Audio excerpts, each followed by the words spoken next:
I think my stand was shaking. Good evening and welcome to Let's Talk Shop with Russ.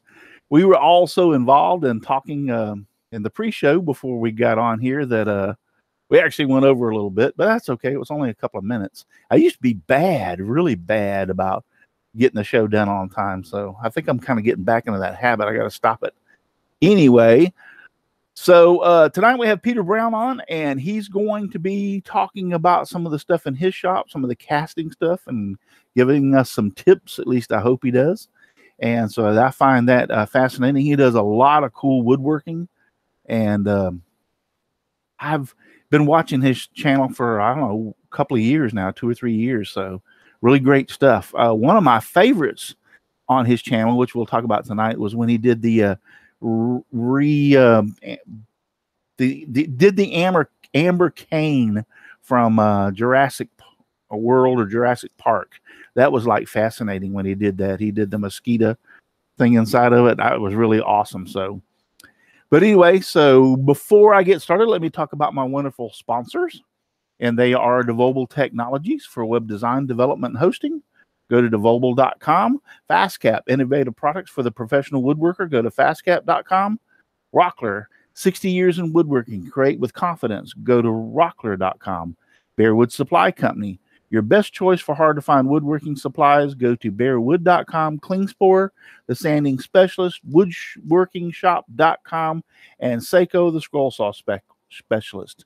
Seiko.com. I need to to move those around in the order because the specialist thing back to back kind of gets me tongue twisted. So anyway, and I noticed my thing's not scrolling over here because I forgot to hit it to repeat, but I'll get that done in a second. Let's start on my left, and that is Miss Brenda, and tell us about yourself and tell us where we can find you. Thanks, Russ. Yes, I'm Brenda G from Brenda G's Designs. I'm the eclectic crafter, and you'll find me on YouTube as Brenda G's Designs, as well as pretty much everywhere else. I'm on Twitter, Instagram, Patreon, Etsy, Twitch, YouTube, Google+, LinkedIn, Pinterest, and Reddit. So you can find me as Brenda G's Designs every place, and hope that you'll join me for my live streams on Monday night on YouTube at 8 p.m. And I'm also doing another YouTube live stream on Wednesday nights at 9 p.m. where we're trying to help people grow their YouTube channels. Yeah, some great stuff there. I've been over there and watched a few of them. Actually, is that the one you're talking about with Wacky? Yes, I have a panel on that stream, and Wacky's on there, as well as Cab 7, Lulu Love You, and let's see, there was another one. Oh, Fireman CV. Yeah. Cool. You ever need me, let me know. Yes, I have a plan for you. Okay, cool. Chris Ahern. Hey, before Brenda, don't tell my wife about the plan though. Go ahead, Chris. He has a plan. Anyways, Hey guys, Chris here from the Old Cranky Workshop.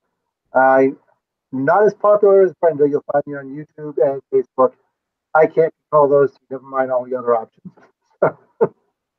But hopefully my birdhouse video will be out tomorrow. Sorry, Russ.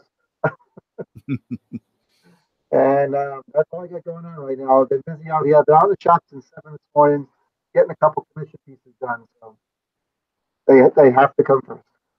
Cool. That's it. Katie.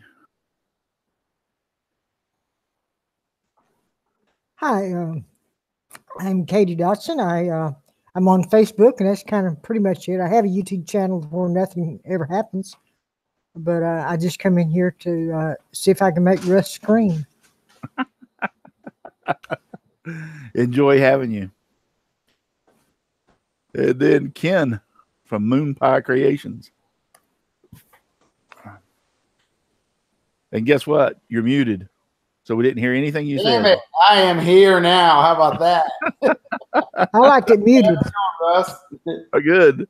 Hey, my name is Ken from Moon Pie Creations. You can find me on YouTube, Moon Pie Creations, Facebook, Moon Pie Creations. Over on Twitter, it's MPC_Ken. And on Instagram, it's Moon Pie Creations. Great. And Mr. Al Forte. Okay, I'm Al Forte, Odessa Woodworking and Maker Shop on YouTube. Kilroy79763 on Twitch. I stream 2 p.m. Friday, Saturday, and Sunday. And then sometimes might get thrown out of the super cons and stuff. My last video was I kind of taped a little of the super con. I didn't though. I'm visiting in Florida family. As you can see, this is not my normal decor. Okay. At all. Okay. At all. I mean, but anyway, look me up, Kilroy79763 everywhere. Anyway, thanks for allowing me to be here, Russ, and great to see everybody out there. Great. Tell them just a little bit about you almost getting kicked out, because I find that hilarious as crap. So make a short, brief version. So I walk into the SuperCon in Fort Lauderdale. That was last weekend, and I'm recording. My sister and my niece are in front of me, and I come to the sign that says, "Hey, you give consent to be on camera by the convention photographer." I said, "Hey, I'm in the convention. Hey, I'm a photographer. I'm actually a semi-professional photographer on the side too." But so I'm kind of going around, and I'm streaming on Twitch. So go to Twitch, Kilroy79763 if you want to see this, and it's actually on YouTube too. I went ahead and uploaded it. So I'm sitting there going, oh, look, there's some wrestlers, and oh, look, hey, let's see if Shatner's back there. So I go back to Shatner, and the first thing I get is, I'm sorry, sir, you can't videotape here. But there's a sign that says I can. Oh, well, sir, no. And I said, come look at the sign. Security! So I'm like, whoops, let's go back out this way. But the con was awesome. I really, really enjoyed it. And even though I kind of had, Paul says I like to live on the edge. Yeah, Paul, I do. Yeah. I think he came about this close to getting his butt thrown out of there. Just a rebel. Al is just a rebel. Yeah. Anyway, I do it just for fun, guys. Yep. Live long and prosper. Indeed. Paul. Al probably would have said his name was Paul from Paul's Messy Workshop. Yeah, I would have too. I'm Paul Corliss from Paul's Messy Workshop. That's Paul's Messy Workshop on YouTube, on Instagram, and eventually on .com. And thanks for having me on here, Russ. You're welcome. And I'm glad you got Peter Brown here tonight, because I've been a faithful watcher of his channel, and it's going to be good to meet him. Good. Great. Russ Meadows. Hey guys, that was retired Russ Meadows. By the way. That's true. That's true. Very true. That's a great sucking up job there, Paul. You did real good. Russ Meadows from Russ and Nails Woodshop on Facebook, Instagram, and just a smidgen of YouTube. Glad to be back and most happy to be retired. Yes. So without further ado, I don't really think he needs that big of an introduction. We'll go to our guest, Mr. Peter Brown. And all of y'all out there, I would ask all of you panel members to help me watch the chat for... you forgot John Schaefer. Oh, that's right. He popped in the last minute. I'm sorry. Yeah, I'm late as usual. That's all right. Go ahead. My name's John Schaffner from Central New York. You can find me on Facebook under my name, and my little presence on YouTube under my name. And hopefully by Monday or Tuesday, I'll have a new video uploaded of my descendant scroll saw. Cool. Or my granddaughter, oh God. Yeah. It's been a long day, buddy. Okay. Thank you, Katie. I almost forgot him. But anyway, it's Mr. Peter Brown. And like I said, panel, if y'all help me watch for questions out there in the chat. How you doing, Mr. Brown? I'm doing very well. Thank you very much for having me on your show. You're more than welcome. So go ahead and introduce where we can find you. I just feel like I would be left out if I didn't say everything. Yeah, go ahead. My name is Peter Brown. I run a channel called Shop Time on YouTube.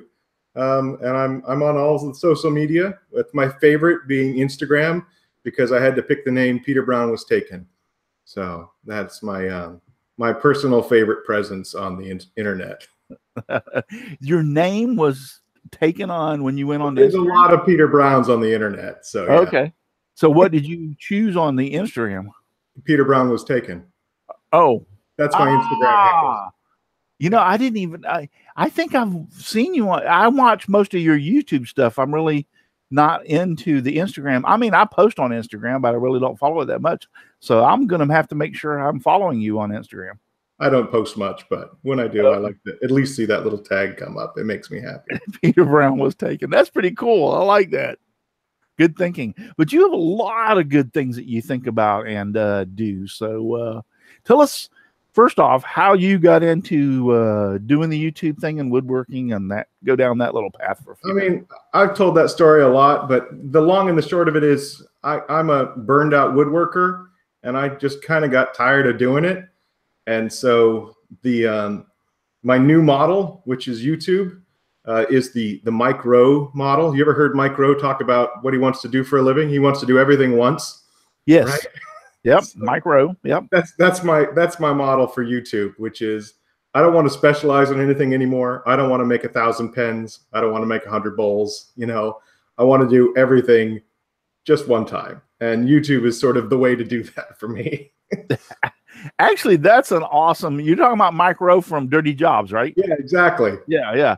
So actually, that's an awesome philosophy. I never thought about that. Maybe I need to do that. Then I'd be more successful, because I think you got, what, 300,000 subscribers or something like that? Yeah, I'm doing pretty well. Yeah. Rusty's got 602,000 subscribers. And one, because I just sub to him. Oh, wow. And I said 300. What a low blow, man. Wow, 600. That's over a half a million people. Yeah, that's crazy that there's that many people in the world that aren't really using their faculties. I don't look at it that way, because I mean, personally, I watched some of your videos and stuff, and like I said, the amber cane was one of my favorites. But then the crayon vase, I think it was, and then Ken Moon likes the gummy bears axes hanging out behind you. So but so you just decided that you're going to try some wild and crazy crap and go for it. Yeah, I mean, I just kind of wanted to do some wood turning, and so that's why I started up my channel, was just to do some wood turning and kind of make woodworking more enjoyable for me, because as I said, I kind of burned myself out. I was production pen maker, and I was selling around town, and it's just, I don't know, after a while, I just didn't have the, I couldn't keep up with it. I was selling pens, but I wasn't loving it anymore. It was a drudgery to make them. So, yeah. And I understand what you're saying. See, because I've been doing scroll saw. I bought my first scroll saw in 1979 or 80. So I've been scroll sawing all my life. Now I really hadn't got burned out on it. Do what? I said, you've been scroll sawing all of my life. Yeah.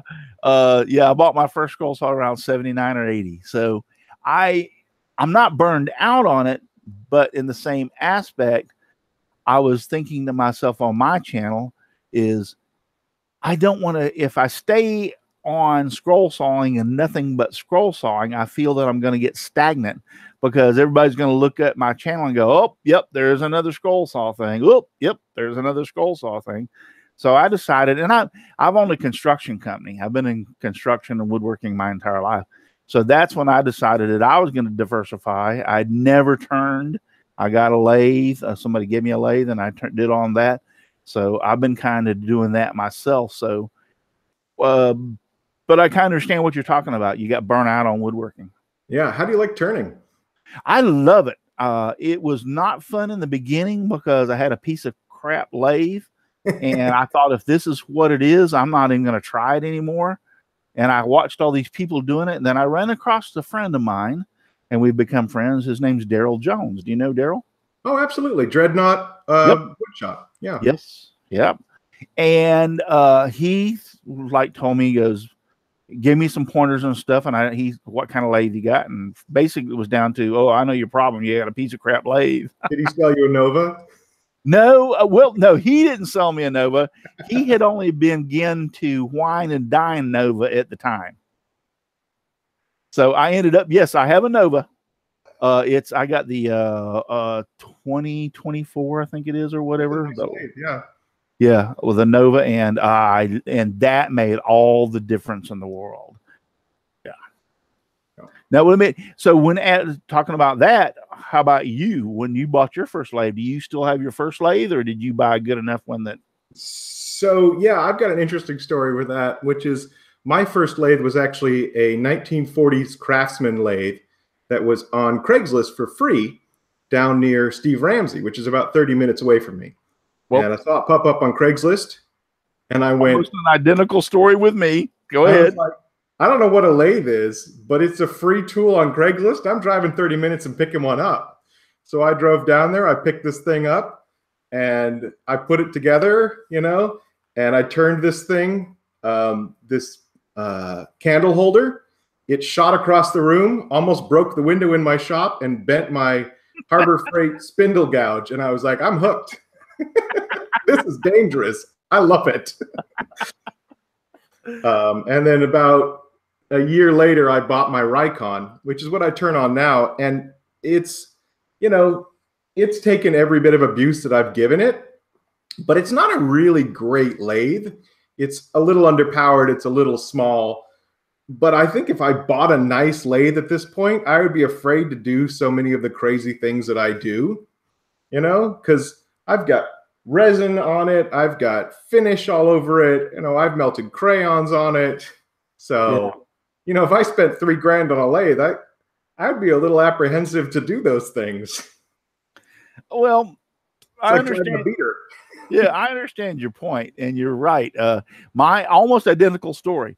Mine was a craftsman. Well, it wasn't a craftsman. It was a something king, but it was a craftsman spinoff that a friend of mine, gave me. In other words, and so therefore it was like he gave it to me. I started turning a few things. Now, turn pins great because there's not a lot involved with the pins. I got me a mandrel and everything with the pins and started turning pins. But when I went to bowls, as long as I stayed around a 6 or 8 inch, I was like, okay.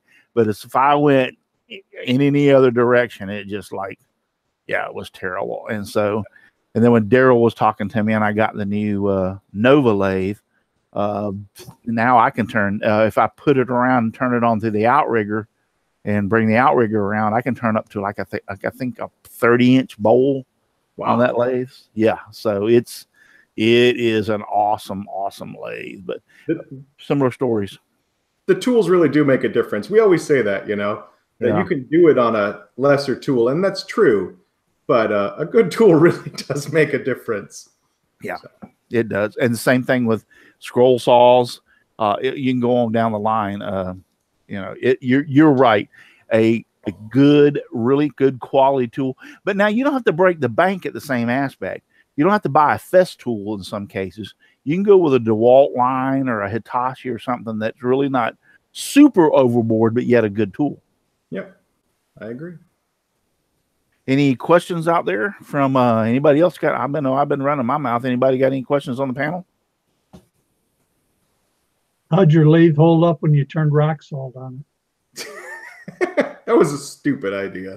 Yeah, it held up fine. I mean, I got rust on everything, but oh my God. Salt is actually really easy to turn. It turns really nice. So if it wasn't for the rust, I would turn salt all the time. I mean, it's obviously a mineral, so it's some sort of stone, and it turns beautifully and finishes beautifully. But yeah, cleanup is a disaster. Cutting it on the bandsaw was actually the worst idea I've ever had. I lost a really nice Highland woodworking bandsaw blade to that idea. So not recommended. It wasn't one of their wood slicers blades, was it? Yeah, it was. Yeah. Yeah, those are good blades. Yeah, they are. Cut salt really well too. Al, I noticed you unmuted yourself. Do you have anything to ask? No, did I? I'm sorry. No, that's all right. So, well, all y'all just stay freaking quiet on the panel. I mean, come on, give me a break. Anybody out there in the chat got any questions? Jamie Page wants to know if Mrs. Brown is going to be getting a new flamethrower in the near future. She's already got a roofing flamer. I don't see why she needs anything bigger. But yeah, if we let her loose, she would.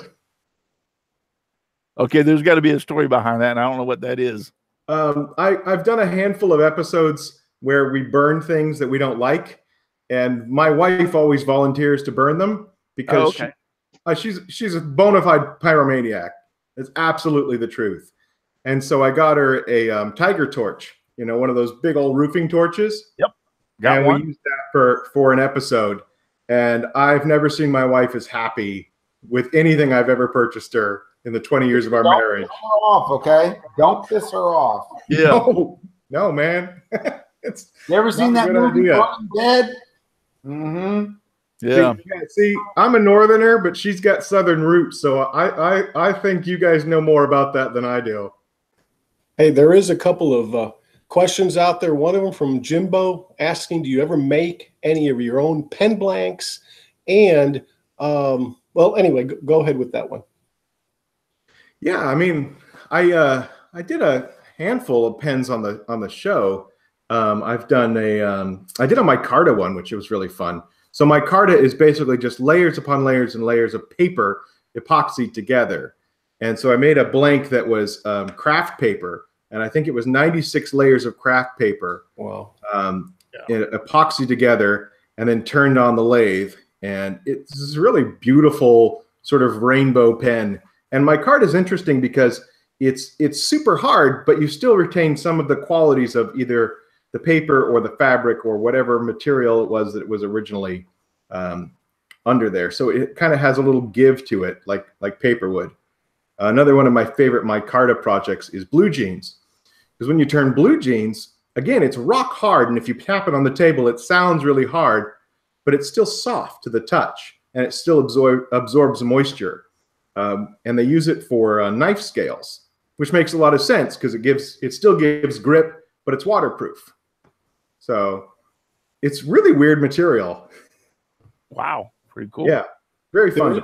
There is another question from another Jim, from Jim Bashirs. He's asking if you ever degas your molds after you pour them. I've done that once. I degassed some silicone, and I didn't see any benefit to it besides the fact that it looked really cool on camera.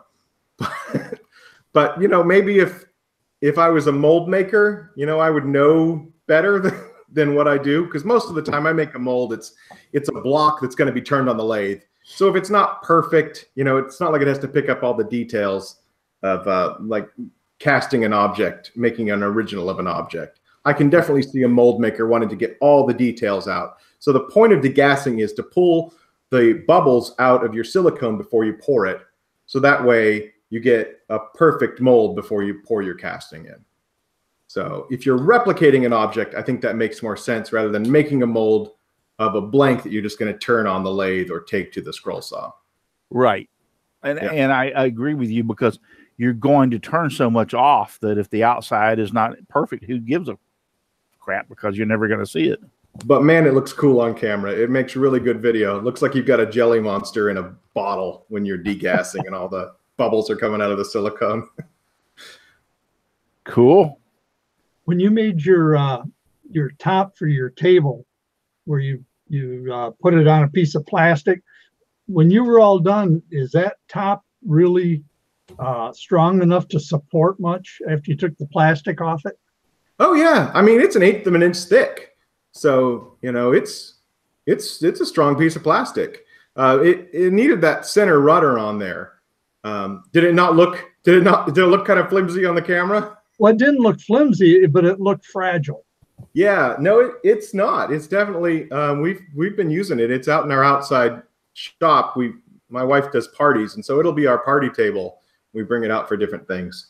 But yeah, it's pretty thick. I've got the other one that didn't quite make it, and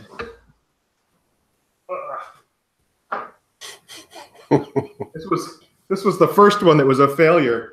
And even it's really rigid. I mean, wow, it is. Yeah, it's not flexing at all. So wow. It's pretty sturdy for what it is. And, you know, unless you're slamming things down on the table or putting 40-pound weights on there, it should be okay. Cool. I think I seen a question. Paul John's Life said, what material was the roughest as far as to clean up after? So you would think it'd be salt, but this person decided that it would be really cool if he turned candy on the wood lathe. And I took Jolly Ranchers, I made them into a gigantic block, and I turned them on the lathe. And I did that in summer. So it gets to about 100 degrees here in summertime. And I had melted candy all over the shop because it chipped out and it flew across the whole shop. And it took us 8 hours, me and my wife, 8 hours to clean up the shop of all the candy and get it off of all the tools. It was stuck to the bandsaw wheels, and it was stuck on the drill press. And I had to like pull all the cabinets out to get it so I wouldn't have ants crawling around the shop. So yeah, that was, and then the object that I made melted in the heat. So was she tempted to use that flamethrower on you then? What was that? Was she tempted to use that flamethrower on you? She was. Yeah, she was super nice about it. But yeah, that was a pretty miserable cleanup. Jim Bashir says, when Peter turned the bread necklace, did he ever do any other baked goods like a donut or anything, or a mini donut? I did a pancake frisbee after that. So we made a pancake frisbee and flew it up and down the street here. Probably played with it about 30 minutes before it bit the dust. So yeah, bread actually stabilizes really, really well. Oh, I got a great question for you. Have you ever tried turning dried cow patties? No, I'd say no, but I'll probably just put that on the list. Yeah. That's Holly Denny. Yeah. Now I got something pretty cool. This is kind of a one-of-a-kind blank. I got this from Zach. That's shredded money, isn't it? Yes, it is. I won the auction. And I'm not going to tell you how much I paid for this, but that is real shredded money that he put in there. And that's a money pen blank that I won the auction for. And he sent, there's only a couple of these out there that he made. And this is, yes, he even wrote my name on it. Yeah, I can. Can you actually see any printing on any of those? No. Is it visible? Yeah, you can. I'll hold it up real close, or as close as I can where you can make. Yeah, you don't see anything on it. It's got a really cool grain. It does. It does. Yeah. Yeah. Yeah, Zach's a really good friend of mine. He, I told him if he wanted to give this to me and I would turn it for him, but somehow he said, nah.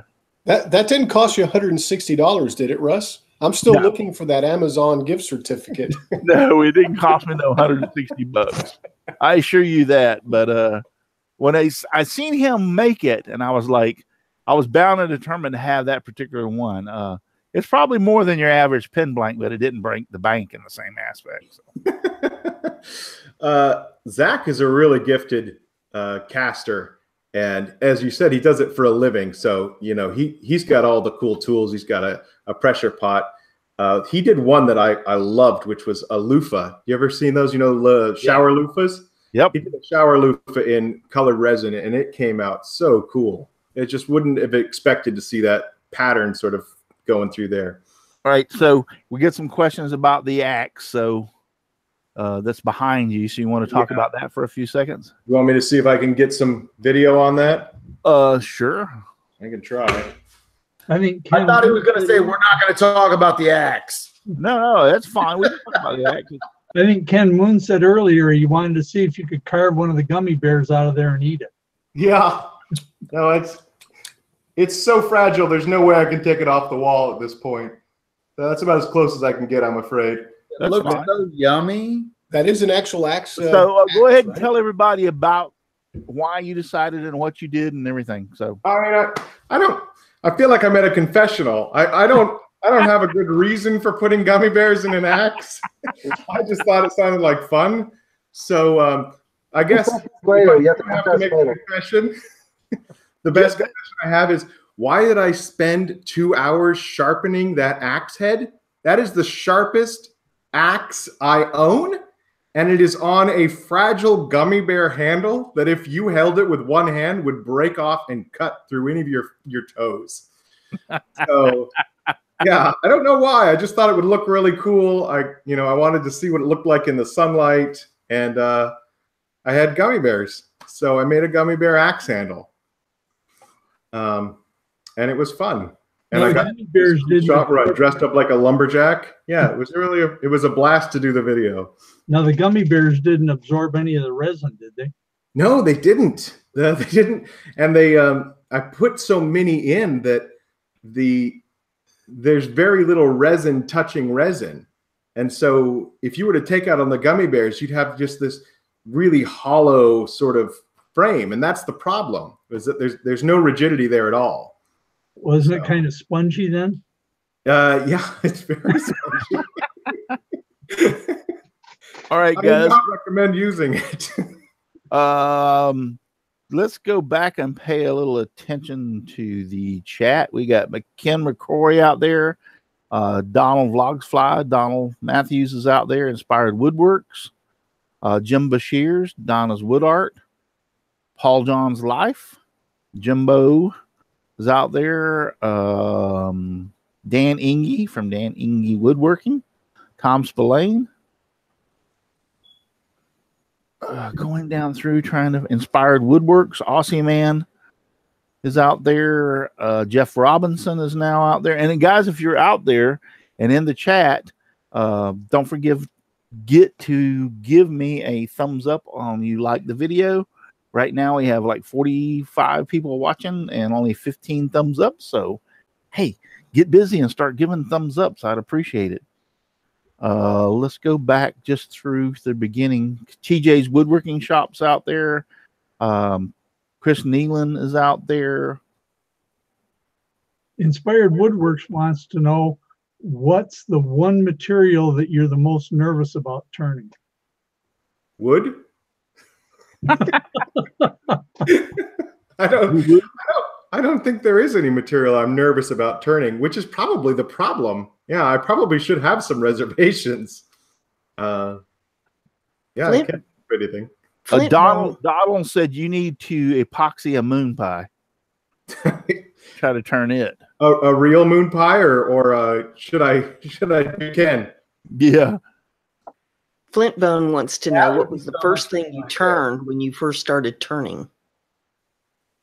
Yeah, that was it was this little candle holder, and it was a tea light holder, and that's the object that actually broke my my spindle gouge, my very first spindle gouge. But it came off the lathe, and then I started making pens. I think so many people, that's their entryway into wood turning is pens. It's sort of this. It's the gateway drug for wood turning.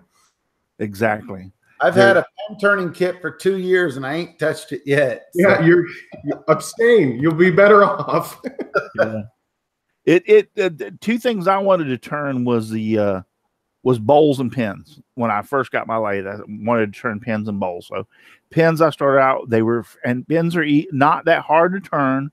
You just gotta be, learn a few things about it and watch some videos on YouTube from good turners, and then you'll learn and can turn your own pens, and get quality drill bits to drill the hole through there. That is a big secret, because you just don't want to grab any old. You want the what is the drill bit with a tip on the end of it? Brad Point. Pitt, thank you. Yeah, Brad Point. Pitt. Brad Pitt. Ooh, I think that was my Freudian slip was showing there. Yeah. So Brad Point bits. I mean, other than that, I mean, that you really don't have to spend a lot of money to turn them. It's just that every kit that you buy has to have its own bushings and stuff. And so therefore, if you just say, I'm going to turn a lot of, cigar pens, well, you're good, because cigar pens, you just have to buy the bushings and stuff for that. But once you start down that little path, then every different type of pen has to have something. And there you go down the rabbit hole. Yeah. No, I walked in when I got started turning, we still had a Woodcraft in town that's since closed. And I went in and I was like, I want 20 kits of all the same kind. And the guy's like, that's a lot of pens. And I said, well, I expect to get at least 3 or 4 good ones. And that was my pen turning education, was turning 20 pens and getting like 5 keepers, you know? And that's, I think that's good advice for anybody that gets started is, you know, buy a whole mess of pen kits. Yeah. And don't be upset if 15 of them are on the ground. Yeah. It's just part of the process. That's one of the things I did, the slim lines, and I went to, I'm not going to say the name of the company because they really pissed me off. So, but they had a package deal where you could buy slim lines in a kit of like 15 slim lines of the gold, 15 of this, 15 of that. It was actually 15. It was like, what is 3 times 15? 45, I think it is. Yeah. So you could buy 45 pen kits for $50. That's good. Yeah. And I went like, holy crap, that's like a little over $1 a piece. And that's a lot of pens that I can turn. And if I mess them up, I'm not messing up a whole lot of stuff. So I started off with the slim lines, buying those 50 and started turning them. And you're right. Took a few of them that I just threw over there in the garbage, you know, and I didn't use really good blanks, so to speak. I was using like maple and, you know, a few of the woods that were kind of fairly cheap that I had available. But yeah, start off on something like really easy and really cheap before you jump into something head over your heels. Exactly. Peter, I have a question for you. How long have you been doing this? How long have I been doing what? Putting crazy stuff on the lathe or woodworking in general? Well, yeah, woodworking in general. How long has your YouTube channel been around? How long have you been burnt out? You know, that sequence. I started doing woodworking in 2008, and I started it by building things for my house. So I built cabinets for my kitchen and furniture for different parts of my house, bookshelves and whatnot. I got the lathe in 2009, and I got burned out in 2012. So I did 3 years of hardcore pen making. So I went from building furniture to getting a lathe to doing nothing productive except for making pens and bowls and boxes and anything I could sell. And then I just totally burned myself out. I was getting orders of like 50 items at a time. They're like, we need 50 items. And I was like, okay, by when? And they're like, by next Friday. And I said, okay. And then I just, you know, I'd go to my 9-to-5 job. I'd come home at night. I'd turn 10 pens at a time, you know, and just batch them out and get it done. And then it was like April of 2012. And I just went, I don't want to do this anymore. And I went into all the shops that I was selling pens in. And I said, I want my stuff back. And I put them in a box and I put them back in my shop. And I closed all the lights in the shop. And I didn't go into the shop for 3 months. Oh, wow. And it was August of 2012. I saw this Jimmy DiResta video and I went, that looks like fun. I want to do something fun. And I went in the shop and I made a Jimmy DiResta video. And my very first video was totally DiResta style. I didn't talk. I did, you know, really sketchy things on the table saw. It was a total Jimmy video. And it was fun. And I remember thinking, that was fun again, to do something enjoyable. And now I've kind of gone a completely different way with my channel. It's taken on its own life, but it's supposed to be enjoyable, and that's the point of it. And I don't want to get to the point again where I'm miserable doing something that I'm calling a hobby. You know, exactly. It doesn't pay my bills. It's supposed to be enjoyable. Yeah. And if it's not enjoyable, then that's not a hobby. That's called work. Right. And I don't want 2 jobs. Yeah, I agree. I was talking to somebody a while back. Actually, it was Steve Good. He's a very good friend of mine. He's a scroll sawer. Oh, he makes all the patterns. Yeah. And me and him were talking about, we have the same philosophy. We're having fun. I'm having a blast. I have a blast doing this show. I have a blast meeting new people. I wouldn't know half the people I know now if it wasn't for this show and for YouTube and Facebook and everything. So I'm having a blast, and that's what he said. He's having a blast. I can walk away from this at any time. This is not a business investment. I'm not going to lose a whole lot if I walk away from this. Yes, my sponsors may be disappointed and everything, but I'm not going to monetarily lose on this situation because I live my retire. This does nothing but buy me tools to play around with. That's all this does. So that sounds like a pretty good setup.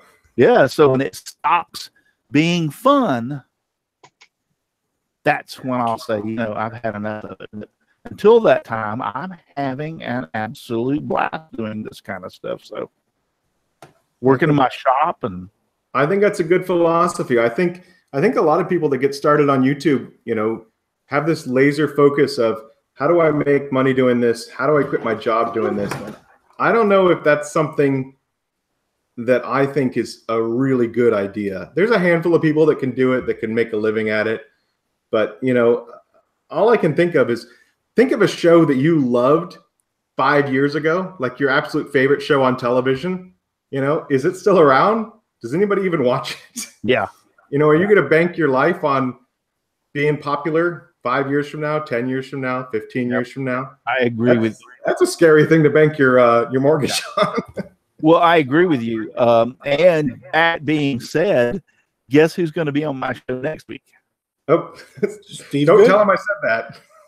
Yeah, Drew Short. Oh, because he has just quit his job and went into full-time doing YouTube and doing wood. Well, it's a combination. He's actually got clients and he's making stuff and selling stuff, but he's also doing the Instagram, YouTube kind of thing also. So I've been a fan of Drew for a long time. So yeah, I've got him coming on the show next week, and we're going to talk about just exactly what you said, making that step from being a hobby into a full-time job, and how do you do it, and then how do you secure your future?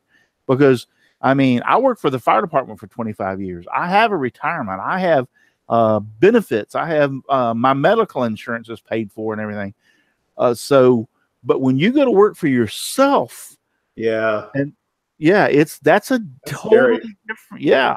You got to have a 401. There's all kind of things you got to put into that situation. So I'm very happy to have Drew on next week. We're going to talk about that. So it's interesting that you brought that up because it's going to lead right into next week. Perfect. I didn't even know I was doing a segue for you. Yeah, you actually were. And then the next week is going to be one of his better shows. Yeah. That's when I have Paul and Al and Jim Bashir's on doing 3D printing. Oh, nice. Yep, they're going to be on here. Well, I can take that week off, huh? Yep. Yeah. Hey, I might even show you guys my lathe that's sitting in the corner. Yeah. I just read out there that Donald did not know that Donna was in the chat, and she says, "Hey, Donald, you finally noticed me?" That was funny. Let's go back. Did Peter ever set anything on fire with a magnifying glass he made? Come on, Donald. They got to get better than that. Did you? Yeah, we did. It was really weird. We were trying to show off this magnifying glass, and it was a cloudy day in California, which was really disappointing. So we did. It wasn't very spectacular. So I was hoping for better. Jim Bashir said, I was watching the drunken cutting board vid. Why did Peter stop doing the split videos? Because Jay Bates does it better than me, and I'm jealous of him, so I stopped doing it because I'm nowhere near as good as Jay is at it. You could always see a line in my videos. I could never figure it out. That's not easy. I did that one time. I did a video of me talking to myself in my shop right here at this workbench. And you want to pick something. I learned one thing out of that. You want to pick something that has where you can draw a jagged line rather than a straight line. Okay. Yeah, that straight line will be killer every time as to where you're going. But there were so many variables in my shop, like this window, that I could come down and then go over, you know what I'm saying, and cut it and splice it so that it was a jagged tear in the videos rather than one straight line, because one straight line you can definitely see in a heartbeat. I felt like you could always tell, and I feel like every time I watch Jay Bates do it, I'm just like, I don't know where it is. He literally has a twin in the shop. So yeah. I watched his videos too, and he does a fantastic job doing that. Who did I interrupt? I think Jamie Page is trying to set up Peter, because he says, why doesn't Peter use West Systems as a casting resin? I know the answer, but I think other people need to know it too.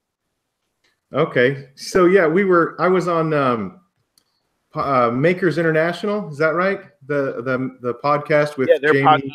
Yep. Yeah. Jamie Page. Something like that. Yeah. Yep. And so the question was asked, which is why don't I use West Systems anymore? And the answer is West Systems isn't a casting resin. The only reason I ever used it was because it's what Jimmy DiResta used in his shop. But the reason that Jimmy DiResta used it is because Nick Offerman used it in his shop. And the reason that Nick Offerman used it is because Nick Offerman builds boats, and it's for boat building. So, yeah. So I stopped using it for casting. There's a lot of really good casting resins out there. And what's funny is I am now casting with another resin that's not designed for casting. So I've been using art resin, which is a tabletop resin, as a casting resin. I don't know. I guess I just have to be unorthodox. How is that working out for you, though? It works really well. It's a really good casting resin. Yeah. And it's made to cure over a 24-hour period, but when you put it into a small mold, it cures in like 3 hours. Right. Most casting resins are sold to be used with pressure pots. Yep. I don't own a pressure pot, and so it doesn't really help me. And I don't want to get a pressure pot because I feel like there's already so many steps that people have to do when they decide they want to do resin. It's like, I feel like, okay, the lathe is expensive, the resin is expensive, whatever you're going to add is expensive. You have to buy the mold making material, you have to buy the mold release. Oh, and by the way, you need an air compressor, you need a casting pot, you need to make sure the seals are perfect. I feel like people just go, you know what, it's too much. Yeah. It's just too much. So I try to do it without a pressure pot for that reason. Wait a minute. Didn't you use to set the resin for the pancake and all that? Didn't you use one? I used a vacuum chamber. So a vacuum chamber pulls the air out. Same thing. I'm lost. A pressure pot puts pressure on the mold and on the casting and makes the bubbles so tiny you can't see them. So they're all still there. They're just not visible to the naked eye. Yeah, vacuum chamber actually sucks the air out of the chamber, therefore sucking the air bubbles out of whatever is in that, in there. I thought that was a pressure pot. I guess no. No pressure pot, because most casting, even the slowest resin I own would take, 3 hours to cure. And if I was to suck all the air bubbles out, we're talking about probably closer to 5 or 6 hours to get all the air bubbles out. Right. So there's no way to get all the air out in a vacuum chamber in time before the resin cast sets. Unless you're talking about a teeny tiny little mold. Maybe if you're making rings, you're doing ring molds all day long. I still got that art resin you gave me in Atlanta. I'm going to use it on a bowl here probably tomorrow afternoon. Oh, yeah, that's pretty cool. Yeah.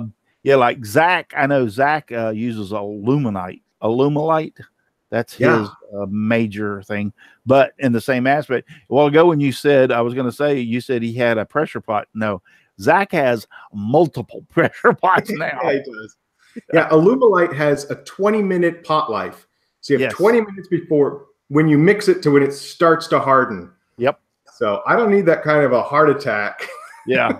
For an art piece. No, you're right. It's got a time limit. In other words, you've got to get it mixed, and you need to be precise, and then you need to get it in the mold and get the mold in the pressure pot, and you've got that frame window. Nope, not for me. Too much work. Okay, I'm the one that hasn't watched your channel at all. Do you use a heat gun or anything to get the bubbles out, or? Yeah, you can totally do that. So what a heat gun does is it lowers the viscosity of the resin, and so the bubbles basically come through it faster. Yeah. So the warmer the resin is, the quicker the bubbles will go through. And so when you see people use a heat gun or the flame, Torch. yeah, exactly. They're basically making the resin hotter, and that's allowing the air bubbles to come through faster. Oh, okay. Yeah, and it honestly, as a YouTuber, it looks really good on camera. So it's one of my favorite things to do because it's like, you know, kind of a follow-up question to that, and I've often tried to understand this. I mean, if you take the resin and you have the two, there's a chemical reaction between the two that make it harden. So when you heat it up, doesn't it make it harden quicker, or does it keep it from hardening quicker? And of course, thus letting the bubbles out. Does that make sense? What I'm asking? The temperature in your shop will affect the pot life of the resin 100%. If it's warmer in the shop, then that process will happen quicker. And if it's cooler in the shop, it'll happen slower. And with epoxy resin is always a set formula. It's either 3-to-1 or 1-to-1 or 2-to-1 or whatever. But there's another type of resin that I use, which is polyester resin. And with polyester resin, you add this catalyst in drops. And that is what makes the resin harden. And so on a hot day, you'll actually use fewer drops. And on a cold day, you use more to compensate for it. So shop temperature makes a huge difference with casting. Perfect shop temperature is 70 degrees. Anything above or below that, you really need to, you know, either heat up your resin or cool off the shop. So then if you're using a flame or a torch over it, does it make the resin harden quicker is what I'm asking. You can. And if I left the flame on there, it would bubble and harden. Yeah. Gotcha. That was it. Yeah. Sorry, I didn't mean that. No. The epoxy versus the acrylic resin. The epoxy resin that I've used pulls away from the item that it took to, like, say it's in the middle of like a circle and the wood's all around it, and I put the epoxy in there. If I let it dry, after a little while, it starts pulling away from the wood. While the acrylic, the Alumilite I have, doesn't do that. It doesn't shrink. Yeah. I've only had shrinkage with the polyester resin in my shop, but it depends on the system. I mean, there's hundreds of thousands of systems. And so polyester resin shrinks. It totally shrinks up, and it's really bad for hybrid blanks or anything like that. Much better to go with a urethane or an epoxy or something. You know. What is a hybrid blank? Hybrid blanks are wood and resin together. You see a lot of those. Gotcha. Yeah, they like use a burl edge. Yeah, certainly. Yeah. Jimbo 5312 wants to know, Peter, have you turned a captured ring pin? No, I haven't. I've done that with a bottle stopper, but never with a pen. That sounds like a fidget toy. That sounds kind of fun. JP Woodwork asked, has Peter ever had anything come off the lathe during a live demo in the UK for argument's sake? Laughing. Nobody wants to talk about that, Jamie. That was hilarious. Yes. Hey, Jimbo's also asking, can you use PVC pipe to make your pours in Peter? Oh, absolutely. Yeah, it's great. A lot of people do that. A lot of pen makers will use PVC for molds. So, yeah. And I'm sure you guys are liking the new background. I had to mention that because Dennis Goodson made comment on that.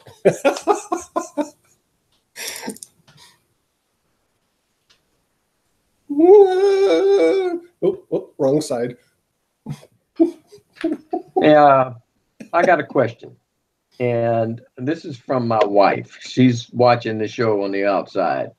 And she has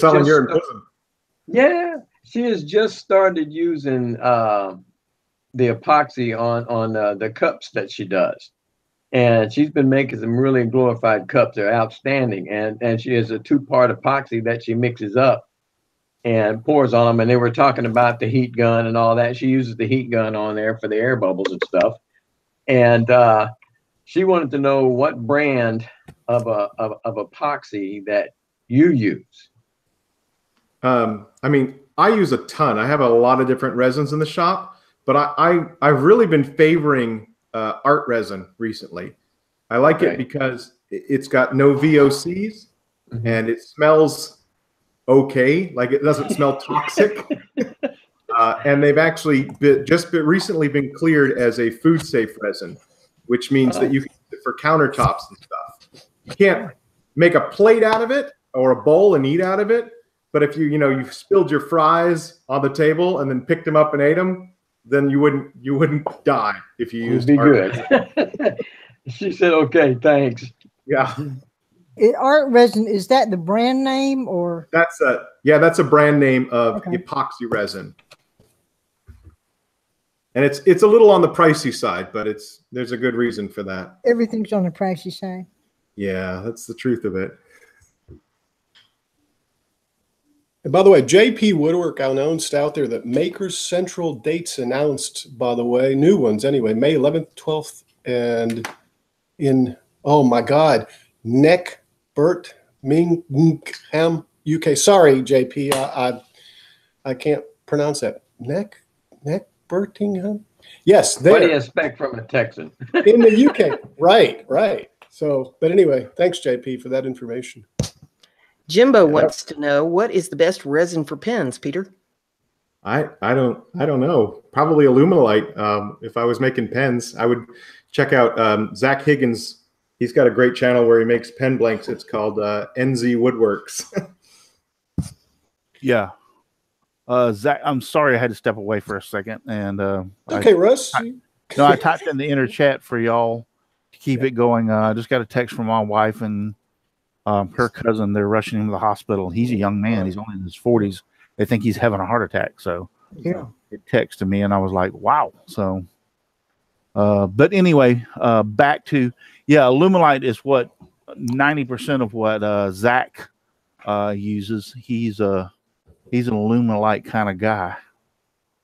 So, and I think they're one of his sponsors. So, and I think they make really good resin. So, yeah, I have used it, and I've got a couple of bottles, and I used it one time, and I want to play around with it more because I bought a pressure pot. I bought one from Harbor Freight, and it scared the hell out of me because I left the original gauge in it, and I set my regulator on I have a small compressor. I have a big compressor for the whole shop that's all piped in and everything. It's probably 180 or 120, 80. I think it's 80 gallon tank. But anyway, it's huge. And I used a little one to set it on to make sure that I didn't trust the Harbor Freight gauge. Well, me and my son pumped it up to that pressure, and that sucker was pinging and popping, and I'm going like, ooh, it just made me quince as far as, just like, wow, I didn't realize I was supposed to make that many noises. And the funny thing about it is that I used to use pressure pots all the time. My brother was a painter and painted, so he used pressure pots. So I should have gotten used to it. Anyway, so it scared the hell out of me. I haven't turned it back on because I want to get a really good gauge that I can depend on to put on that pot to make sure I'm not over pressurizing it, because last thing I want to do is blow the hell out of me in my shop. Yeah, like you need a hole in the shop, right? Yeah, exactly. No, thank you.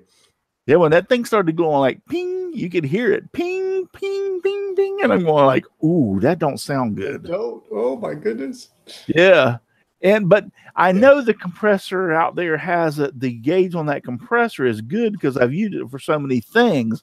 I don't know, it was just unsettling. It was just, so I'll get a really precise. I don't care if I have to pay $100 for it, but I'll get more of a precision gauge that when I put it on that pot, I know without a shadow of a doubt, I'll bring it up to 50 pounds. It's pretty well 50 pounds. Doesn't it have a pop-off valve on it? It does. It does. And like, you're going to trust your life on that too? It's not my shop. Yeah. I don't know. I was a fireman for 25 years. There's always a thing about things that explode, okay? And by the way, for those that think that I can't read or pronounce or spell, sorry, Jamie, but but it's NEC Birmingham. There was a little bit of a, yeah, that's why I couldn't pronounce it right. I have Jamie. Well, if you know Jamie, you know why he spelt it wrong. Well, JP, are you drunk again? Yeah, really. Still, What does drunk have to do with JP spelling? Right. It's still not again. Thanks, JP. Appreciate that information. That would be the neatest thing to be able to go to, to the UK. I mean, to me, it'd be awesome. I would like to try to go there. I wanted to go there this year. There's just no way putting a roof on my house, I was going to be able to afford it. Maybe next year I might be able to try to go there. But yeah, I think it's pretty awesome. Did you get to go, Peter? I did. It was really fun. Was it? I'd never been to Britain before, so it was a really good experience for my wife and I. We made it into a vacation and had a really good time. So actually, that's me and my wife talked about the same thing. As far as I told her I wanted to go next year, and so yeah, we'll be there next year. So we're gonna do it again for sure. Jimbo wants to know, what is the purpose of the pressure pot? Okay. Peter already explained it, but I'll have him explain it to you again. You want me to explain it again? I'll let you. You did a good job of it. Okay, so a pressure pot pushes so much pressure on the resin that the bubbles in the resin become infinitesimal. You can't see them. They're still there, but they're so tiny that you can't see them. And so in that way, it removes the bubbles from a casting. And if your resin sets in a short amount of time, then the pressure pot is an excellent way to get clear castings quickly, and you can make a lot of blanks in a short period of time. So something you can't do with a resin that takes 24 hours to set. I've got a question. Is there any time that you would want to have bubbles in there? I mean, if you want the effect of that, I guess you could. When I did my amber cane, I wasn't too upset about bubbles in it because you can get bubbles in amber. And so a handful of bubbles in the amber cane actually gave it a nice effect. Cool. See if we can. And that's what I was going to ask you next about showing that off. Is that the one with mosquito in it? Yeah. That's not a mosquito. On that. Oh, it's not a mosquito? No, that's not a mosquito. It's a gray fly. No, mosquitoes are teeny tiny. Well, not in Texas. See, I'm from Texas. Is that what they look like in Texas? Yes. Yes. Yes. So in the movie, they used a mosquito that was native to South America, I guess, that are just really big. But I've never seen anything like that in California. So, but these were pretty close, and we get them around May or so for a couple months, and I probably exterminated an entire season worth of them. In our neighborhood, I probably killed around 40 of those bugs. Yeah, it's called a mosquito killer, isn't it? Yeah, they call them crayflies, mosquito hawks, mayflies. Yeah, lots of names for them. I watched that video because I was very interested in it. And how many actual castings do you remember that you had to do before you actually got it to where you wanted it to be able to turn it? 10. 10. Okay, I was going to say 12. I thought it was 12, but okay. Yeah. Here's my very first one, and you can see the difference in the quality. Oh yeah, this was the very first one I made, so that was my starting point. Right. So you can see why it took me so long to get there. Right. Now, what was the biggest problem you had? Was getting it clear where you could see into it and see the. Yeah, there was like 3 major problems. The first problem was I couldn't get the mosquito in the center, and so he kept floating, and regardless of where I put him, he'd float. And so it wasn't until I figured out I had to do 3 pours. I did a single pour for the base. I waited 20 minutes till it got tacky, and then I do a pour with 1 ounce, and then I could set the mosquito in it and position him. And then I had to wait another 20 minutes till that layer got tacky, and then I do a 3rd pour with 5 ounces. The problem is when you're stacking all of those together, when they're not fully cured, you have to decrease the amount of catalyst in each layer or you're overheating the block. Right. So I had this piece of paper about this high with like all these experiments on it. Okay, it overheated, the bug exploded. And so I was reducing the formula each time by the number of drops of catalyst I was using. And once I got that formula right, then I had to work on getting the color to look right. Yeah. The dye was too light, and then, so it was. I'm amazed you did it. I'm amazed you did it within 10 blanks. It was horrible. It was. I almost got a divorce over that thing. It was bad. I'm serious though. 10. I would think you would have come up with a number like 50. It took me like 50 tries. There wasn't that many critters to find. Yeah, I know you said that you had to have friends and other people around looking for them. And I was offering my friends a Starbucks card for every mosquito hunter they bring me. Yeah. I was giving me $5 Starbucks card for every mosquito hunter in a baggie that came to my house. Yeah. I remember that in the video, and you were like, the time you started it was toward the end of their season, and by the time you figured out about how to cast it, they were gone. Yeah. Yeah. That's pretty funny though. But I want to tell you, that one to me, and you've done a lot of good ones, don't get me wrong, but that one to me is I love Jurassic Park. I love all the Jurassic Park. We have them on DVD and go see them and everything. So that one to me was one of my favorites. You did a fantastic job on that in the cane, as far as I'm concerned. Thank you very much. It is by far my favorite project. Yeah. So, yeah. Hey, Peter, you've made, your little, I can't remember what it's called, a little boomerang, not a little boomerang, but it was a circle. And you made that, you made your Frisbee, you've done all that. When are you going to make a clear bowling ball with a butterfly in the middle? That's what I want. Sweet. Yeah. As soon as I can get, I'm going to need a bit more resin. I'm not sure why you would do that, but man, that'd be beautiful. I mean, I've seen, what's his name? Andy Pugh. Have you seen his channel? Yeah. He made a big orb out of burl and resin. He called it a dragon egg. Huh? You talking about the dragon egg? No, he actually did just a big, he had it up on Facebook a little while ago. It was just a big orb. I mean, it was huge. And then who else did one? Well, Heath Knuckles. Heath Knuckles did a big orb also. Yeah. Yeah, that was pretty cool. Yeah, those are pretty cool. Have you ever seen the movie? I want a bowling ball. You ever seen the movie Mystery Men? Yes. Janine Garofalo, she bowls with her dad's skull inside the bowling ball. I think that's probably more my speed than the Woody Harrelson movie. Hey, I see a video coming then, because I just want to see a bowling ball be made. That's all I want. All right. Hey, I got one better than that. Donald out in the chat is saying he'd be willing to volunteer one of his fingers. He knows some meat cutters or some butchers. I guess what he's saying is that he could send you one of his fingers. Can you do that? That is what you're saying, right, Donald? This is going to be great. Yeah. Talking about Kingpin. Says he's waiting for a bacon cane. That'd be cool. Yeah.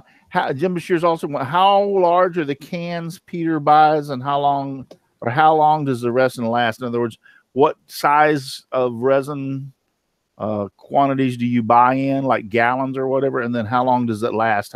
What's the shelf life? I go through about a gallon every 2 months. That's actually not a lot.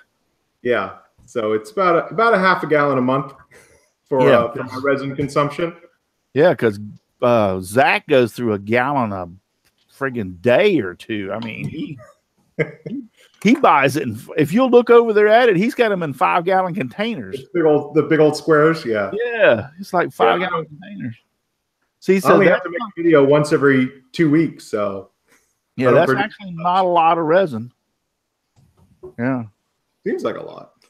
Yeah, I would agree. That for me would be a lot. It'd be like a ton amount. But when I watch Zach do it, it's like he goes over there and like opens a faucet on this big barrel of 55-gallon drum and pours it out. And I'm exaggerating, by the way. They do sell it in 55-gallon drums, though. Yeah, with a pump on the top. Yep. Now Donald is saying something about he'll have to ask roommate about a skull. Man, this is really getting morbid here, guys. Come on. Good thing Homeland's monitoring this feed. Yeah, really. His name is Donald Matthews. And I can got his address and I can give it to you if you need it. Homeland Security. And his roommate is named Jackie, I believe. So, yeah, make sure she don't go. I'm gonna have to call her. Yeah, she's safe and goes to work tomorrow. You forget I am Homeland. Yeah. I am a Fed. I got all the information too. We're good to go. All right, guys. Here's another question, Russ. Oh, okay. PNG Custom Woodworks wants to know, what are you using for molds? Whatever I get my hands on, I usually make a mold because it's such an unusual object. So I use plexiglass. I have made some silicone molds that are reusable, but mostly plexiglass. But again, that's because I like to make sure that it looks good on video. It might not be the best choice. Now, when you use plexiglass molds and you make your own, obviously, what do you use to glue them together with? CA glue? Hot glue. Hot glue? Yeah, it comes apart really easy. So, okay. And I can reuse the plexiglass pieces that way. I made some, what is it, DEAP or whatever, that white? HDPE. What? HDPE? HDPE. Yeah. Dave Gatton, my friend, sent me some squares of it. He has tons of it, and he sent me some squares, and I made my molds out of that. What I was doing, I was going to cast pin blanks just for my own use. And so I made them big enough. They were a little over 3/4 of an inch thick, and then enough where I could cut them up and have 4 pin blanks.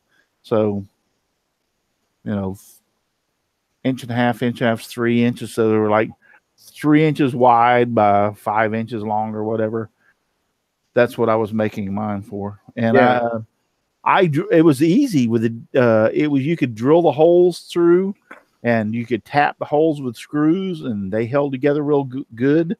And the only thing my curious was about was what to use if I needed anything to seal them together to keep it from oozing out through, because I never got to that point. But I was thinking about, along your aspect, just running a bead of hot glue up in the corners just to keep nothing sticks to HDPE. So yeah, I don't think you'd be able to. I think it would just peel right off.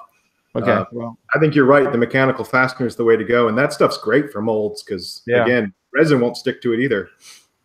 Yeah. And if you're ever in question, packing tape, just line the thing with packing tape. Resin won't stick to it. It's super cheap. So you can line whatever object you want in that, and you're good. Dennis Godson wants to know, did anyone mention cost of materials? So when you did these 10 castings of the amber, what do you think you actually spent as far as in materials doing all those castings? So I went through 4 or 5 of these at $30 a piece. Woo! Yeah. So it was Plus bad. $5 for each insect. Yeah. Yeah. That sounds right. It was bad.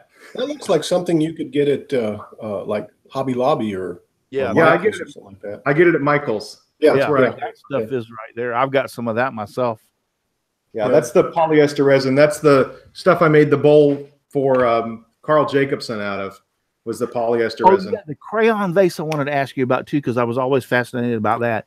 Now, my question is about the crayon vase is that's 100% crayons, right? Yep, absolutely. So if you were to stick that sucker out in the sunshine tomorrow, what would happen? Probably nothing. I mean, crayons melt at 140 degrees. So if I was to put it in my car, I would probably get it to melt. But just putting it out on the porch, it might get a little soft. But Can you draw with it? It wouldn't melt. Can you draw with it? I put resin on the bottom so that it doesn't mark up the counter. But yeah, you could draw with any of the rest of it. It's totally still crayon. But it survived 2 California summers in my wood shop. So see, I would have figured you would have had that sucker in the AC at 30 below. No, it's fine. And what's really nice about it is it's great for cut flowers. It's a bud base, but it's waterproof because it's crayons. Right. Yes. Right. So you can totally put water in it. Right. Hey, here's a question that Steve Carmichael's got, which I think is a good one. What unconventional, odd tools and supplies do you have in your shop to do your projects? That's an interesting question. That's why I asked it. I thought it was interesting too. I've got unicorn molds, silicone unicorn molds. I've got, what other weird stuff do I keep in here? I've got aquarium rocks and a block of salt. And those are all things that have been used or will be used on projects, which I'm sure are not standard things to stock in a wood shop. It looks like you're going to have a skull too, by the way. Donald is saying something about he's going to get his roommate's skull or something like that. Let's see. I just told the roommate what I said. No, he's talking about the way she's looking at him. Oh, there you go. Yeah. Well, now you got a finger and a skull from Donald. Aussie Man 77181 asks, yes, how much does it cost to start resin casting? Okay, I mean, not too much. You can get inexpensive resin at the hobby store for $30. You can get an 8-ounce container, which yields 16 ounces because it's 8 ounces of each. You'll need cups, you'll need stir sticks, and you'll need something for molds. And they sell polycarbonate molds, for a couple dollars. So really, realistically, for under $60, you can start doing resin casting. And if you want to do some, inexpensive dyes, I just released a video about using cocoa powder or Kool-Aid or some other, I don't remember, makeup that you can use for pigments if you want to cut some corners and not pay for resin pigments. Yeah. So, as far as molds, if you want to do pen blanks, I've got a good one for you. I found these on Amazon. These are actually ice cube molds, but they're of that silicone type plastic. They are a little over 5 inches and 3/4, so they would work great for pen blank molds. Oh, those are cool. Yeah, they're cheap as crap too. I bought like 5 of them for like $8, I think it was. Nice. But the only problem that I talked to, I believe it was Zach, about is you can't use it for one particular pen because it's so weak. You have to pour all 4 at one time so that each one supports itself. In other words, if you get my point. I bet if or you you could put a piece of wood in there. Yeah, exactly. Yeah, I mean, I don't disagree with you, but my point was, if you want to pour all 4 of them, if you want to pour one, you're going to have to reinforce the other side. If I want to pour this one, then I need to put something in this one to support it. In other words, that makes sense. Yeah. Because if not, the sides are so weak and flimsy. But I got, like I said, 4 or 5 of them for like $8. Yeah, that's a great deal. And these are considered ice cube molds. Right, for plastic bottles, right? Yeah. Yeah. Hey, Peter, a while back you were using like old milk bottles and soap containers and all that and grinding them up and melting them down and using them. Was that just too labor intensive, or is it just a pain in the neck to do that?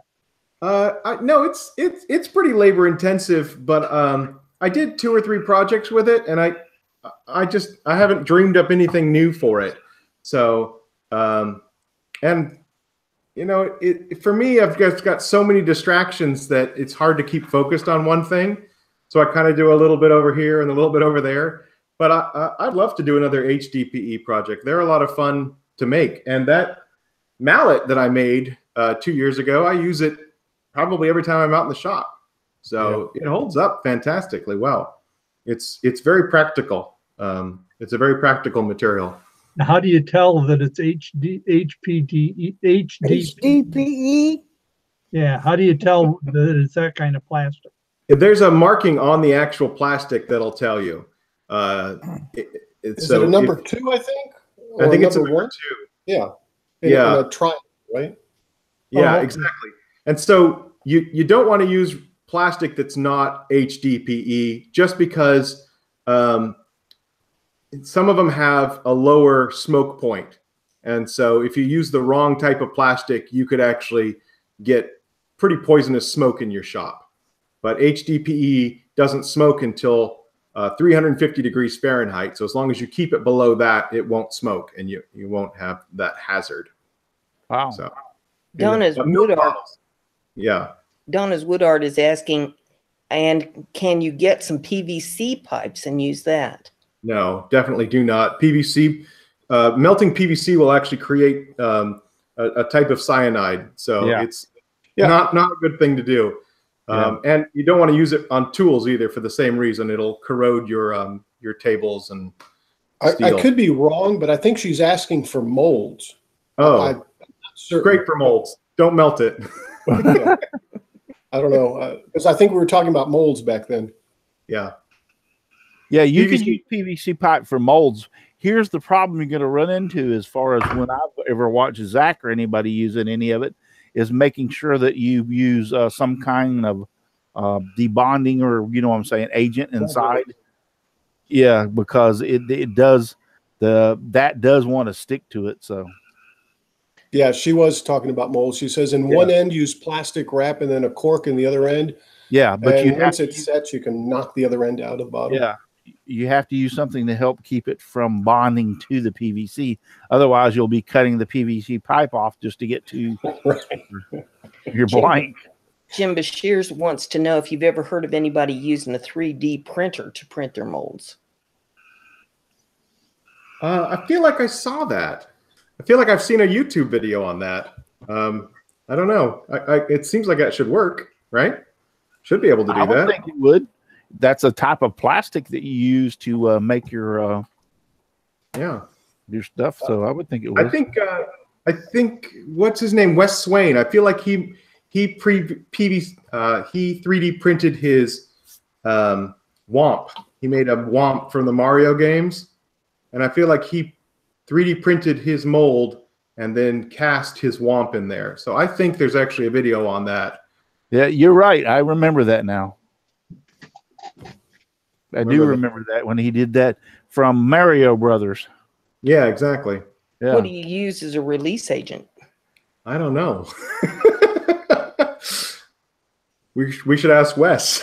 Yeah. But I mean, mold release works on a ton of stuff. I have a can of mold release, and it even works on plywood. If I put a nice layer of mold release down, nothing sticks to that. So I guess you could use that. Donna said she never had it stick, and so apparently she used the PVC, and it did, and she didn't use a release agent. So that's pretty cool. Jimbo is asking Russ, where did you get the ice cube mold? Off of Amazon, my favorite store. I know a lot of people have heartburn with Amazon because they're putting everybody out of business. But if you want to keep up with Amazon, get your game plan on and come out, because they're very good. What I love about it from Amazon and forget what it was. Yeah, I always feel like it's Christmas. I get 2 or 3 packages, and I'm like, I don't remember ordering either. Well, I've gotten to that point, and not only that, but I have an Amazon credit card from them, and I can get in trouble with that sucker in a heartbeat.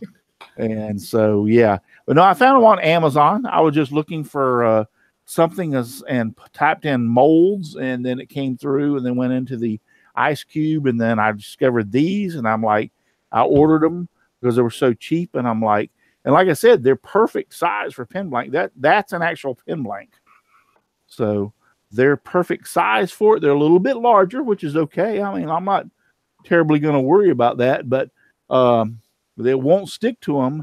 But like I said, when I believe I talked to Zach about it, and he said that the sides are real weak, so you need to pour the whole thing, or like we discussed before, you have to reinforce the side, because this will want to like push out when you start getting it full. Which I wouldn't want to pour the whole damn thing at one time. I mean, I wouldn't want to do one blank. I want to do all of them at one time. So, They're talking about the color that it's like your favorite color, Russ. That blue color. Blue, you're talking about my cobalt blue Lowe's shirt. Yeah. Ooh, he said the L word. Oh my gosh. Ah. Yeah, I know. Peter, if you don't know, there's a couple of companies out there that I really hate. One of them is Lowe's. I mean, I was just in there the other day, and I had to go in there because I have a gable on my roof, and I needed vinyl siding. Yeah. And Home Depot did not carry the dark. My house has dark brown soffit and everything. Home Depot, my favorite store, did not carry the dark brown vinyl siding. Guess who did? Lowe's. So I went over there and picked up 3 or 4 pieces of the dark brown vinyl siding and everything. And I'm standing there at the line, and you've got like 10 or 15 people standing in line at one register over in the pro contractor side. And you're just waiting there. And a couple of people have asked me, why are you so hard on Lowe's? Maybe it's just that one store. I was a contractor here in Central Florida. I worked in like 3 or 4 different counties. I've been through 15 or 20 Lowe's in Central Florida. They're all exactly the dang same. Okay?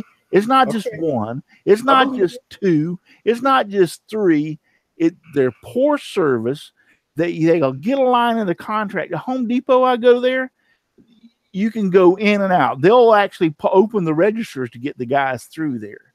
And so anyway, and the other one is FedEx. That's if you really don't want to get it, go through FedEx. Yeah, if you absolutely positively don't want to ever have it delivered, use FedEx. Those are 2 sponsors that Russ won't ever get. I have ordered so many things, and they've sent it for FedEx, and they have screwed it every single time. And not only me, people in our neighborhood. I just got a big package the other day. It weighed like 40-something pounds of dog food. All right. And my address is 4369 Ramblewood North. It was supposed to be delivered to 4369 Ramblewood Place.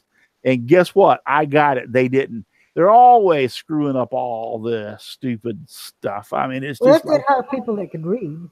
Well, they need to. So, Russ, you missed one of your hated. Penn State. Yeah, Penn State. Yeah, he mentioned it earlier. Yeah. Not by name. Yeah, that's the pen company I won't ever buy pen stuff through. I'm sorry, I didn't want to get out on the tangent. They know they get you fired up, Peter, by bringing this stuff up, and then I'll go off on my tangent. I now know how to push your buttons pretty well. Yes. Welcome back, Brenda. So anyway, it's just. I mean, I give my best to the companies as much as I can, and I know they make mistakes, and I know they have problems. But when it's consistent over and over and over again, that's when you just got to say, "Hey." I had the same problem with Home Depot there, Russ. Yeah, you're so full of crap. Your eyes are brown. I'm not full of crap. I ordered a window a couple of years back for a building I was building. Took them 3 months to get it made, for one, because they kept screwing it up. Then I had told them, I said, I want it to go from one side to the other, and they did it from the other side to the other. I said, I wanted I wanted the bug screen built in, and they didn't get me those. It was horrible. That was just one thing. My shower's another one. So yeah, can't trust either one, Lowe's or Home Depot. They both suck. No, they're both just and Sears is I can honestly say where I'm at, I don't have a problem with my Home Depot. They love me. I walk in the door and they even call my name. And you think I'm kidding? Ask my kids. They'll tell you when my father walks in. Lowe's does the same thing to me, but I'll tell you what, they still piss me off because they screw stuff up. They call me names. Tell me their pipe cutting machine's broke for 6 months, and I know damn well it's not. You know. Sorry, Peter, we're getting off on this. Hilarious. All right, so we'll do wood shop. I love it. We'll do wood shop confessions before we get out of here. And Don't drop the F-bomb like Mike Fulton did. So anyway, tell us one of the things that you did in your shop that after you did it, you were like, why the heck did I do that? You know, just you realize that you totally screwed up. Are you talking to me? Yeah, Peter. Oh, okay. Yeah, that's easy. Shoot, I got a billion of these. Probably one of my favorites was the very first day that I got a dust collector in my old shop. I bought a Delta dust collector. I think it was like $1,300. I was super excited. I got it hooked up to my lathe station. I was, you know, sucking up shavings and everything else. And I was all done with the day. And I took out the hose and I, you know, started hosing off the bench, sucking up all the shavings on the bench. And half a second before I realized it, I sucked up a bottle of CA glue, the entire 2-ounce bottle, into the end of it. And, you know, I tried to get over to the dust collector to turn it off before it made it, but it hit the impeller. I heard it explode and sprayed CA glue all over the inside of the impeller. Day one, first day with the dust collector. And then he brought it back and he said, I don't know what's wrong with this thing. Sucker just froze up.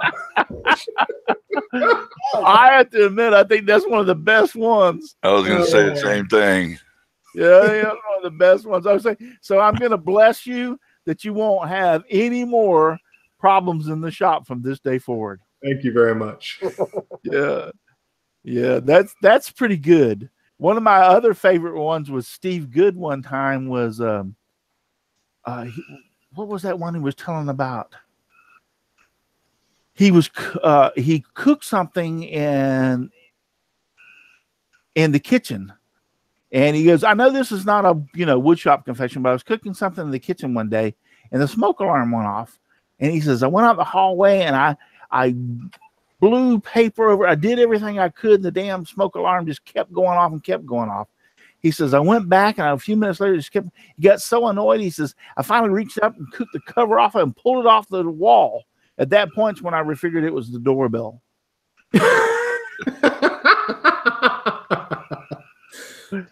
Yeah. So that's one of my favorite ones right there. And Mike Fulton definitely is, even though he dropped the F-bomb, was probably one of my favorite ones too. So I know he didn't do it on purpose, but it was just Mike's out in the chat. He is? Yeah. Yeah. Well, Mike, you always will go down as one of my favorite ones for doing that on the show. I mean, yeah, you could. It was just so nonchalant, and as soon as he said it, I went like beep, and I said, "Well, I guess that's a little too late." But he said, "Damn, Russ will never let me lift down the F-bomb." Is that what he said? Yep. Yeah. Hey, Mike. Hope you're doing well. Yeah, he's a great guy. I really like Mike Fulton. Absolutely. I can honestly say that I have met absolutely so many fantastic, wonderful woodworkers, makers, and since I started this 3 or 4 years ago, I guess it's been, and then also not only on YouTube, through Facebook and everything else. It is actually a great group to be with. Like my panel, these guys are usually with me every week, and we have a great time. Have fun. I hope you had fun tonight, Peter. Yeah, thank you very much. It was really fun. So. Yeah, it's not one of these grilling stations, trust me. No, we try to have a lot of fun and hope the guests have a lot of fun too. Yeah, hope maybe Al can tell me where he got that poster behind him. Oh, which one? The World of Warcraft one? No, I don't care about pandas. Okay. Which one? That one over there? No, not that one. Attack of the Titan? No, must be some other picture on your wall. Oh, this one here? That's World of Warcraft. Yeah. Is it Warcraft? Yeah, I believe so. I could be wrong, but that looks like a World of Warcraft one. She needs more armor. Yeah, she does. No, what's wrong with you, man? This is my niece's bedroom right now. So That's whatever's fine. up on the wall, Tell us. We understand. Yeah, it's like, yeah. No, dude, This is me. This is me. Yeah, he's a Tracky fan. I'm a Tracky fan. I'm also one of my more of a Tracky fan. I'm also a Tracky fan, but I'm also a Tracky fan of Lost in Space.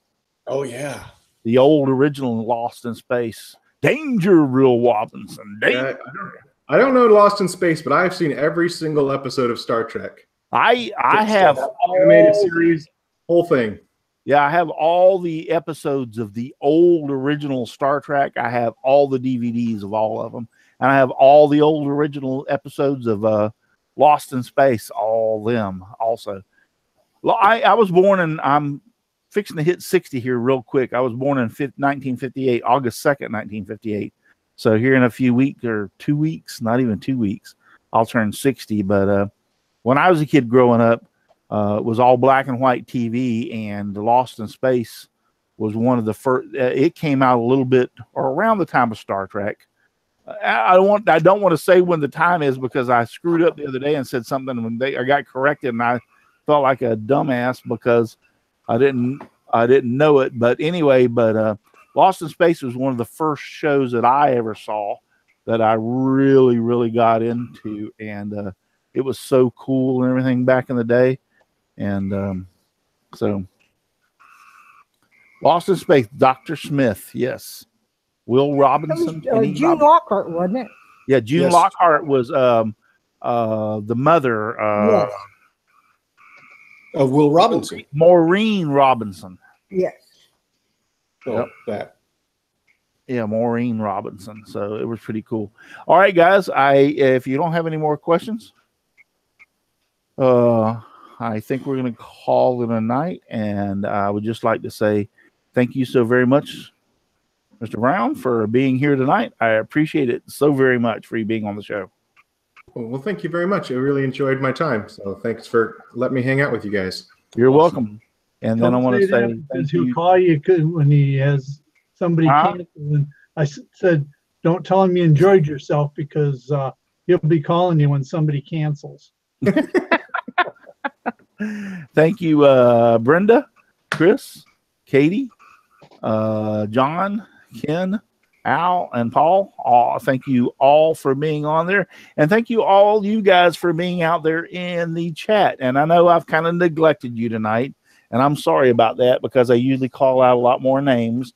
But when you get somebody like Peter on here, it's like you know, I try to give them as much attention as possible. Jimbo says, thank you, Peter. Awesome show. Dennis Godson, Paul John's Life, Donald Matthews, Dickinson Hoffman, Robert Crow, you know, all these Jim Bashirs, Mike Fulton have been on tonight, Steve Carmichael, Tom Spillane, Inspired Woodworks, just trying to run back through. So if I miss your name, it's not because I don't love you. It's just because I'm just going back through. Donna's Presley has been out there. All y'all McCain Woodcrafts have been out there in the chat tonight. And I appreciate you really so very much tuning in every week and watching us and watching the show. I appreciate it very much. There's only one thing we have left to do, and that is just give me sawdust, lots of sawdust all around me and everywhere. I like it flying all around my shop and even in my beard and hair. Good night, everybody. Thank you. Everyone. Bye, Good y'all. night, everyone. God bless. Remember, you don't have to go home, but you can't stay here. Bye, guys.